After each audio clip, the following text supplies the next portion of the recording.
Mi alegría de poder haber llegado hasta acá. Espero que Dios nos lleve bien hasta allá. Y a ustedes, señores de la audiencia y teleaudiencia hace 4 años, muchas gracias. Muchas gracias a ustedes. Y lo que dice Ramiro es verdad. Ya, la libertad se es libre o no se es libre. Y aquí somos libres. Y por eso tenemos credibilidad, y la credibilidad te da audiencia, y la audiencia te da legitimidad. Así que bueno, tenemos al señor ministro de Salud con nosotros, ¿verdad? Sí, está el doctor, sí, el doctor Antonio. Discúlpenos, doctor, me disculpo, pero hablamos de unas cositas. Qué gusto de saludarlo, ministro. Soy Eduardo Mendoza Paladines, director de Radio I99, y vamos a conversar con usted de algunos temas que tienen que ver con usted, con las medicinas. ¿Cómo van las cosas, ministro? ¿Nos puede, ya que se está terminando el año, hacer quizás de su gestión un pequeño resumen de cómo se han llevado las cosas, cómo han podido llevar adelante el ministerio y qué tenemos a futuro? Gusto de saludarlo. Buenos días, ministro. Bienvenido a I99 Radio y I99 TV. Soy Eduardo Mendoza Paladines. Buenos días. Primero quiero sumarme a los momentos de congratulación que está viviendo la radio, pues me contento muchísimo por su trayectoria también. Gracias. En relación a la pregunta formulada, pues efectivamente ya este año de gestión se está terminando y es importante pues hacer una evaluación de los logros conseguidos y los desafíos que siguen todavía en pie. Le debo decir que desde el punto de vista del sistema de atención primaria de salud, el Ministerio de Salud se encuentra fortalecido, ha cumplido con muchos de sus planes y proyectos, se ha llevado adelante de manera exitosa algunos, por mencionar algunos de ellos, el tema de vacunación, la lucha contra la desnutrición, el programa de enfermedades crónicas no transmisibles, los programas enfocados a muerte materna y, y embarazo adolescente, y control de drogas, es decir, varios de estos elementos que están enfocados en la atención primaria se los han llevado de una manera correcta y yo creo que desde ese punto de vista es satisfactorio el balance. En hospitales hemos tenido un primer semestre muy complejo con desabastecimiento, con equipos que estaban realmente sin funcionar y sin realizarse su mantenimiento, muchas áreas de infraestructura que tienen que seguir siendo repotenciadas. Es decir, había mucho que hacer. Este segundo semestre hemos conseguido que, por ejemplo, el abastecimiento de medicamentos se incremente en su valor. Hemos logrado rehabilitar muchos de los equipos de alta gama que estaban alterados y sin funcionamiento y también se han integrado al sistema de diagnóstico 8 nuevos tomógrafos, 2 resonadores magnéticos. Varias áreas hospitalarias también han sido mejoradas. Hoy día mismo estamos celebrando 50 años de la fundación del Hospital Pablo Arturo Suárez, y a propósito de eso estamos constatando el avance de su repotenciación en el área de emergencia y de consulta externa, que probablemente estén para el próximo mes ya listos y funcionando, así como ya la operación en pleno 100% del tomógrafo, más otras cosas. Es decir, esto es un ejemplo, sí se han hecho cosas, queda todavía mucho por hacer. Uno de nuestros grandes propósitos ha sido conseguir poner un poco la casa en orden en el tema financiero, pues la deuda que tiene el Ministerio de Salud es grande, es enorme, teníamos que hacer una planificación adecuada para ir satisfaciendo las necesidades financieras de los prestadores externos, sobre todo que venían acarreándose de años anteriores.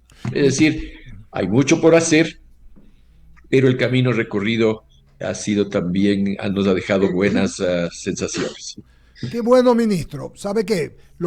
Comienzo por ello, ¿no? Que usted nos diga lo que ha hecho y que hay mucho por hacer. Siempre va a haber mucho por hacer en la vida, ¿no? ¿Verdad? Más aún cuando uno está en una gestión pública de tanta trascendencia y delicada, es algo delicado como es el Ministerio de Salud Pública. Ministro, ha dicho que se han repotenciado los equipos de algunos, los tomógrafos, cosas importantísimas que estaban sin hacerlo. Le pregunto, en el tema medicinas, ¿cómo está la dote de las medicinas, el inventario de medicinas en los hospitales del país, los que surte el Ministerio suyo, en el que está usted, el Ministerio de Salud? Bueno, nosotros partimos con una gestión de suministro de promedio general nacional alrededor del 70%. Hoy estamos ya en el 84% y obviamente la meta es superar el Ok. 90%. Ahí hay tres factores que intervienen en no poder lograr esta meta de manera global. Primero, obviamente, es que tenemos que ir haciendo adquisiciones a medida que el flujo de dinero ingresa al ministerio. El segundo, que también depende de la gestión que se realice a nivel de distritos y zonas para volver eficiente y que no se desabastezca de ninguna manera los medicamentos, sobre todo aquellos que son de utilización frecuente. Y tercero, que también los proveedores tienen que cumplir con las fechas previstas. Entonces, cuando estos tres elementos se conjugan adecuadamente, se pueden conseguir mejores resultados y así es lo que estamos observando, ¿no? Un incremento paulatino. Nosotros tenemos un sistema de detección en tiempo real, porque tenemos un registro en tiempo real, y vemos que los suministros se han ido incrementando paulatinamente y no ha habido ya desabastecimientos. Cierto es, todavía existen quejas ciudadanas de ciertos medicamentos, de ciertos productos que no están disponibles y que pues tenemos que seguirlo solucionando. Hay que seguir trabajando, ministro, en el tema que yo estoy seguro, porque usted es un hombre serio y adelante, en el tema me decía de la repotenciación, se ha podido arreglar, repotenciar, poner a funcionar equipos que no estaban en su funcionamiento. Creo que eso es fundamental, ministro. Fundamental, yo creo que una de las cosas importantísimas es que teníamos nosotros 13, 19 tomógrafos dañados. Imagínense lo que es 19 tomógrafos, 19, una qué cantidad enorme, barbaridad, qué cosa. de los cuales, por ejemplo, en Guayaquil estaba funcionando exclusivamente el del hospital de Durán, que era Ya, relativamente nuevo, nuevo, nuevo, claro. pero claro, con el uso ya se produjo un daño también. Entonces hemos tenido que trabajar rápidamente, arduamente en esto. Este momento ya tenemos 13 tomógrafos recuperados, 2 tomógrafos en proceso de recuperación, 4 dados de baja definitivamente y 8 nuevos tomógrafos que han sido ya integrados a la red de diagnóstico. Pero yo Esto lo... es muy Ajá, bueno, ajá. sí. Le pregunto, Esto es muy bueno, ministro, le digo. solo esto, qué bueno que los tenga, claro, reemplazaron. Y eso tiene que, cuando se termina la vida útil, tiene que reemplazarlos, pues, ministro, ¿verdad? Eso es lo que en todo, si se daña la batería de un carro, no va a dejar el carro botado, pues tiene que reemplazarlo. Eso es cuestión de una buena gestión, ministro, de eficiencia. Así es, porque fíjese que uno sabe que un tubo tiene un número determinado de disparos. Los disparos, digamos, las tomas de los diferentes estudios. Entonces uno puede prever cuándo ese equipo va a tener que ser reemplazado. Entonces no debemos de esperar Eso, ya se termine el tubo para recién claro. empezar el trámite de importación, porque definitivamente sí toma tiempo. O sea, en esto la casa distribuidora ha sido muy colaboradora, lo ha hecho de manera rápida. El Ministerio de Energía, el SCAN, que es el que controla estos equipos, también nos ha facilitado para poder hacerlo en 2, 3 meses, Claro. pero esto se podía haber previsto. Qué cosa, ¿no? Qué cosa más terrible. Y lo que se afecta a la gente que no se pudo hacer en su momento el tomógrafo, porque usted sabe, y todos sabemos, los que nos ven y nos escuchan, que en temas de salud, usted no puede esperar 6 meses, pues, ministro. 3 meses por una tomografía, se le muere el paciente, pues, ¿no? O sea, bien hecho, ministro. Buena cosa, buena cosa. Vea, y yo le digo que no es solamente la insatisfacción del paciente que planifica una tomografía.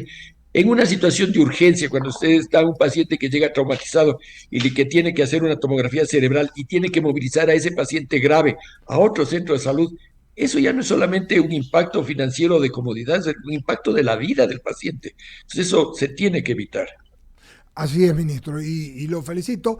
Sigamos adelante. Me está diciendo que para el año que viene la idea es tratar de repotenciar los demás que faltan, ¿verdad? Eso es el plan para el año que viene y aumentar del 85 que me dijo que tiene ya en medicinas en stock, o sea, en inventario, seguir aumentando el mismo, cosa que yo creo que es buena. He visto también que han llegado medicinas complicadas para casos de algunas enfermedades catastróficas y otras, y eso también me hace pensar que es bueno, porque de eso es parte de lo social, de lo que el Ecuador se tiene que tratar, de lo que tiene el Ecuador que avanzar, ministro. Tenemos en medicinas, yo diría, varios desafíos. Uno de ellos es no romper esta cadena de provisión que, sobre todo en las enfermedades raras o catastróficas, resulta crítico y que además tiene un Claro, impacto económico importante. claro. Debemos revisar también el cuadro básico de medicamentos. Lo estamos haciendo, tiene varios años en que no ha sido revisado. Hay que actualizar las indicaciones clínicas. Usted entenderá, los medicamentos están en constante evolución y hay nuevos grupos de medicamentos que tienen que incluirse en el cuadro básico una vez que han cumplido todos los requisitos de certificación. Entonces, eso esperamos darles una buena noticia en el mes de enero, tener el nuevo cuadro de medicamentos. Tenemos que buscar vías para hacer la adquisición de fármacos a mejor precio. El Ecuador tiene, desgraciadamente, valores de medicamentos más altos que de los vecinos de la región. Hay que corregir ese problema. Hemos hablado con OPS también para la posibilidad Ujú. de hacer una economía de escala y que sea toda la región la que adquiera medicamentos, sobre todo biológicos, y de esa manera conseguir una dotación adecuada a precios mejores. Es decir, hay muchas cosas en donde se puede ganar en eficiencia y hay que seguir trabajando. Cuando usted habla de biológicos, le explico a la audiencia, son medicinas caras. Por tener dos personas en mi familia que tienen problemas de enfermedades inmunológicas, es muy difícil. También se usa para el cáncer. Pero son muy costosos. Lo que dice usted, señor ministro, es la verdad. Costosos de verdad. Entonces, ojalá que la OPS, que es la Organización Panamericana de Salud, pueda subvencionar o conseguir ellos a mejor precio para el Ecuador. Claro, como nosotros pagamos en dólares, los dos vecinos, Colombia y Perú, pagan en su moneda. Entonces, tenemos desventaja competitiva con eso. Pero en cambio, como dice usted, si lo logra hacer en escala, puede ser que pueda bajar el precio y mejorar así la traída de estos en la eficiencia por lo que gasta el ministerio. Ministro, por mí, para pasarle antes a Jaime Velázquez, le quiero hacer una pregunta más y después a Javier Segarra que está en plataforma. Es muy rápida. Eh, Me tomé el atrevimiento de invitar a Fernando Valareso Crespo, es un médico, un querido amigo, que es director médico del Hospital de Salud Mental. La salud mental, ministro, después del COVID y también con toda la situación de violencia, con toda la situación que está el presidente luchando contra ella, pero los apagones, hay ansiedad, depresión, y eso lleva a estados y estadios más complicados, estados y estadios, porque son dos cosas diferentes, más complicadas. Eh, Quisiera, si usted me permite, que el doctor Valareso nos comente algo porque él es director del médico del Hospital de Salud Mental. Nada más, por favor, doctor, que está el señor ministro. Buenos días. El micrófono, por favor, doctor, el micrófono, su micrófono. No le escuchamos.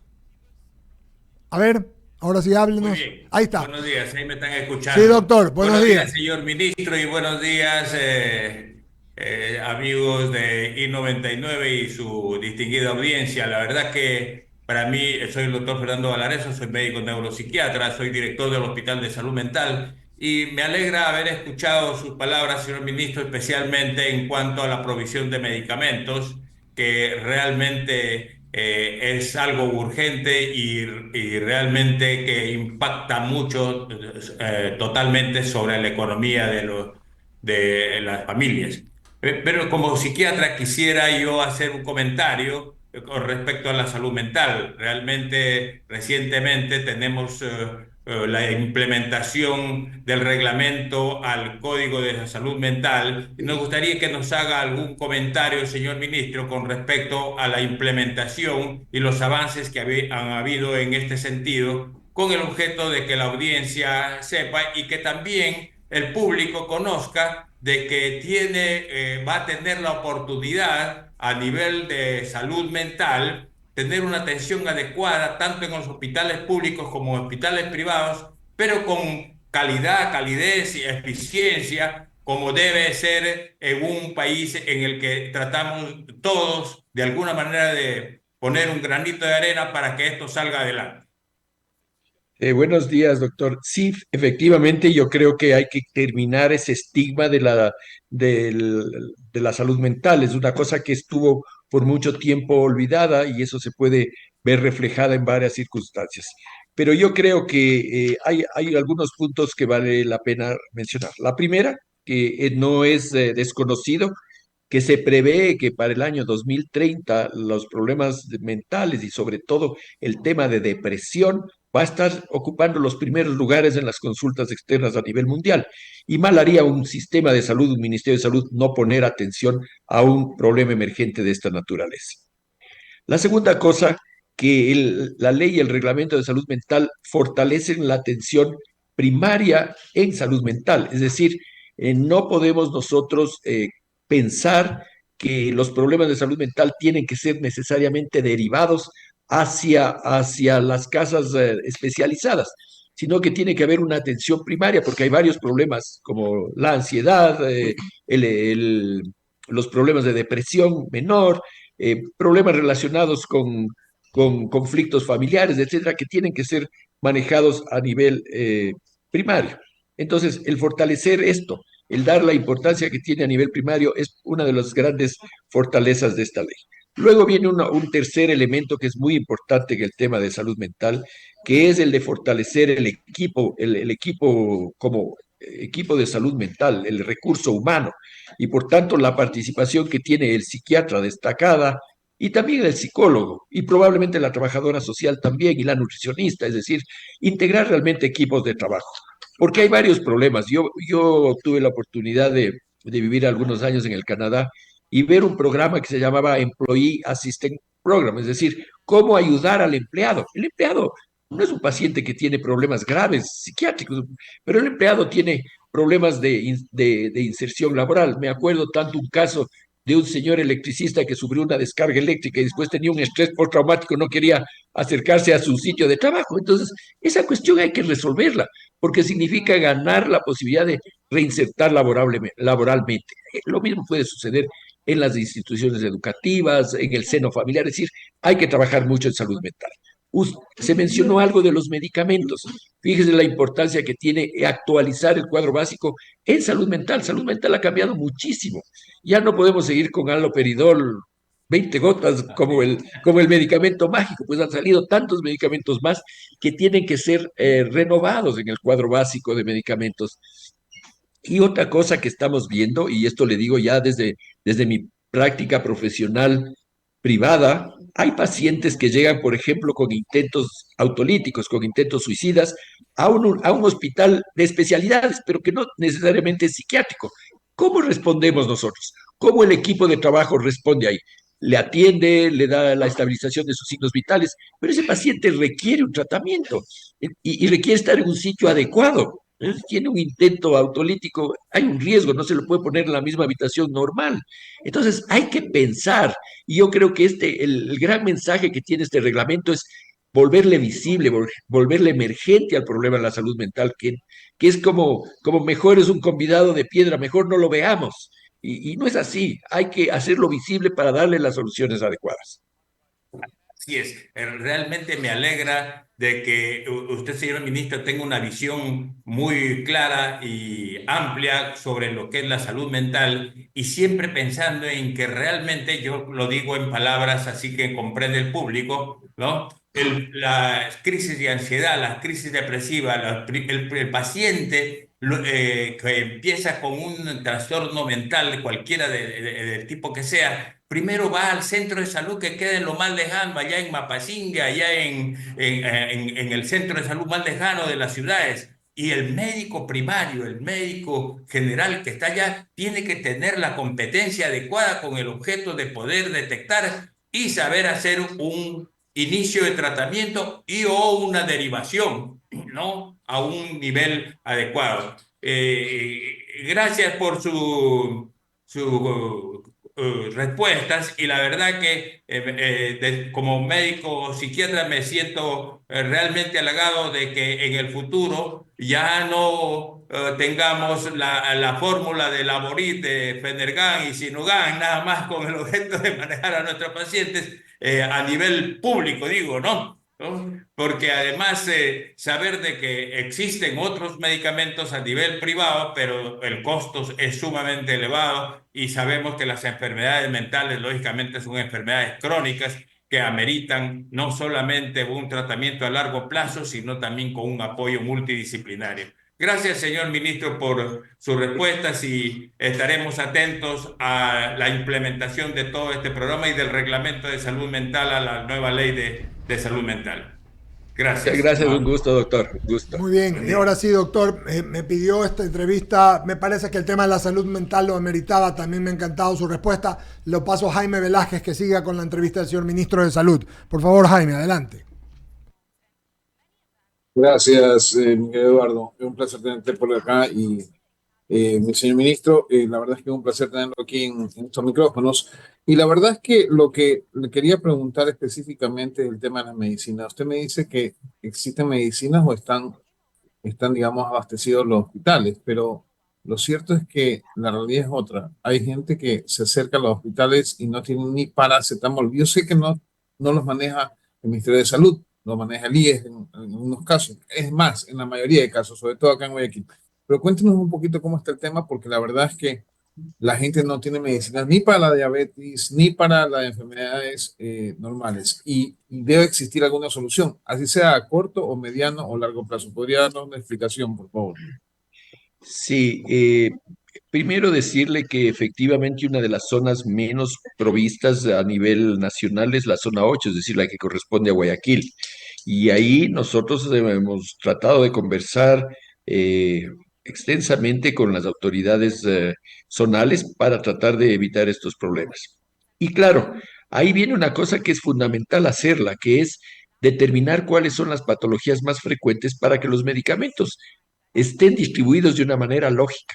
Por ejemplo, si es que en la zona de Monte Sinaí, por decir algo, hay una prevalencia mayor de hipertensión y diabetes, pues tienen que estar mejor dotados de esos medicamentos. Probablemente habrán otros fármacos que no sean tan indispensables como aquellos. Es decir, en esta distribución lógica de qué patologías son los prevalentes versus cuál es la medicación que se tiene que administrar, es en donde estamos justamente empeñados en solucionar.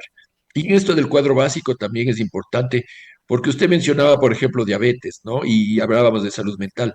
Hay varias alternativas terapéuticas, hay varios medicamentos nuevos, hay nuevas presentaciones de insulina, hay nuevos hipoglicemiantes, es decir, medicamentos para la glucosa de tipo oral, que mejoran la calidad de vida, prolongan la presentación de cuadros crónicos. Entonces, claro, probablemente al inicio parecerían que esos medicamentos tienen un costo mayor, pero a la larga van a ser beneficiosos porque vamos a prolongar la aparición de las complicaciones crónicas y de las hospitalizaciones innecesarias. Entonces, sí debemos reconocer, no hay todavía una provisión 100% correcta. Los pacientes siguen elevando su voz con todo derecho a exigir que se cumpla este postulado. Yo no puedo responder realmente de lo que sucede en IES, pero somos vecinos, somos hermanos en esta gestión, somos parte de la misma red pública y son problemas comunes que nos afectan. Así es, ministro. Lo que pasa es que es tan complicado el tema de medicinas que lo que se busca es de alguna manera agilitar la compra, porque creo que ahí está el problema. Y el problema está en cómo hacer o qué gestión hacer para que las compras en medicinas sean ágiles, sean de buena calidad y al mejor precio. Eh, Esa es la parte que quisiera que nos explique un poquito. A ver, una de las posibilidades que nosotros hemos barajado ha sido la centralización de la compra, porque al tener descentralizada, claro, evita ciertos factores, pero también genera un problema de no volvernos eficientes en aquel tema. Es decir, esa es una de las posibilidades. Acuérdense que en años anteriores se planteó la opción de hacer una distribución a través de las farmacias, de cadenas de farmacias, que no funcionó tampoco. Es decir, hay que buscarle, hay que seguirle poniendo el esfuerzo a esto, pero considerar también de que para eso tenemos este momento los recursos digitales, para tener una información un poco más exacta, más al día de qué es lo que está sucediendo para que nuestras adquisiciones también sean hechas de la mejor manera. Y por supuesto, es también cuestión económica, ¿no? no podemos negar que si no hay el recurso, por más que todo esté planificado, el momento de comprar no hay en el bolsillo, no hay cómo comprar. Entonces, sí hay que también tratar de solucionar los factores económicos inherentes a este suministro. Correcto, ministro. Ahora paso a mis compañeros en cabina. Javier Segarra creo que tiene más preguntas para usted. Adelante, Javier. No, mi querido ministro, solamente agradecerle. Ministro, me alegro lo que comenta. Ojalá se pueda plasmar más. Podamos ese 15% de medicina subirlo, que se sigan repotenciando y comprando los equipos que tienen, porque definitivamente todos los que trabajamos en tecnología sabemos que después del uso de tantas horas de un equipo, termina, ¿no? Entonces es cuestión solamente de que los directores, los gerentes de los hospitales públicos hagan su trabajo. Si ellos hacen bien su trabajo, no va a haber problema, porque veo que hay un ministro que está completo y un gobierno que está completamente dado a que las cosas pasen para bien. Así que le quiero agradecer, mi querido ministro, su gentileza y amabilidad y dejarlo con las últimas palabras para la gente de I-99, ministro. Muchísimas gracias por esta oportunidad. Solo decirles que confíen que nosotros estamos desde que amanece el día hasta que anochece trabajando, pensando en dar las mejores soluciones al país. Nosotros trabajamos también contra el tiempo. Hay que recordar que este ha sido un gobierno de una gestión de un tiempo bastante corto y a pesar de eso hemos querido pues dar nuestro legado, que es el tratar de poner la casa en orden en el Ministerio de Salud. Muchas gracias, doctor Antonio Naranjo Paz y Miño, ministro de Salud Pública. Espero verlo pronto. Ojalá que pueda venirse personalmente y tengamos una entrevista más larga. Un abrazo, que tenga buen día. Gracias. Perfectamente, oiga, Bolito. Y solamente comentarle dos temas por supuesto. rápidos. Ya está con nosotros el doctor Roberto Lecaro, que es